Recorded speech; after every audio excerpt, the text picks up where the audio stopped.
Okay, let me ask you something. How much would you sacrifice for your family? Not just emotionally or mentally, but financially. What if it meant walking away from $21 million? That's the jaw-dropping choice former NBA star Derek Fisher made when his infant daughter was diagnosed with a rare eye cancer. And honestly, the deeper I dig into this story, the more it makes me question how we measure success, priorities, and what it truly costs to put family first. Let's unpack this. In 2007, Fisher was with the Utah Jazz, signed to a contract worth tens of millions. But when his 11-month-old daughter Tatum needed urgent treatment for retinoblastoma, he didn't just ask for a leave of absence. He demanded a release. Why? Because the specialists she needed were in LA, not Utah. And get this, he agreed to a $0 buyout, effectively flushing $21 million down the toilet. To most of us, that number is absurd. But here's the twist. Fisher didn't hesitate. And that's what fascinates me. How many high-earning athletes or CEOs or celebrities would actually do that? So many talk about family being everything. But Fisher put his money where his mouth wasn't. Literally. Now, let's dissect the business side of this. Teams don't just hand out buyouts for free, especially not for players making that kind of cash. The Jazz had to agree to this, right? But here's the thing. Fisher wasn't asking for a trade. He wasn't negotiating. He was saying, my daughter's life depends on being in LA, and I don't care what happens to my career. That level of conviction? It's almost alien in professional sports. Contracts are leverage, not shackles. But Fisher flipped the script. He treated that contract like a piece of paper that could be shredded if it stood between him and his family's survival. And honestly, that's both inspiring and terrifying. Inspiring because it shows integrity.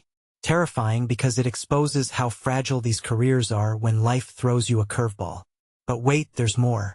Fisher didn't just vanish from the NBA after that. He signed with the Lakers for $14 million over 3 years and went on to win 2 more championships with Kobe Bryant. So, from a career standpoint, it worked out. But here's the deeper question.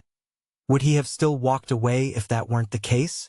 If the Lakers hadn't taken him back? Because that's the gamble he took. He bet his entire financial future on the hope that another team would take a chance on him after prioritizing his daughter's health.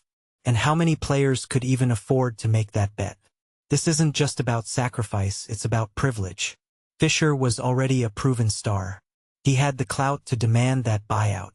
A younger player, a role player, someone without his track record? They'd be stuck. Which makes me wonder, how many other athletes face impossible choices like this but don't have the power to force a team's hand? And then there's the human element. Fisher's ex-wife Candace had family in LA to help with Tatum's care. That support system was critical. But think about how much pressure that puts on a relationship already strained by a medical crisis. Single parents don't have that luxury. They're juggling work, bills, and their kids' survival without a $20 million safety net. Fisher's story is extraordinary, but it also highlights a brutal truth. Our healthcare systems force impossible choices on people. For every Derek Fisher who can afford to walk away, there are thousands of parents rationing medicine or skipping treatments because they can't afford copays. That's the part that keeps gnawing at me.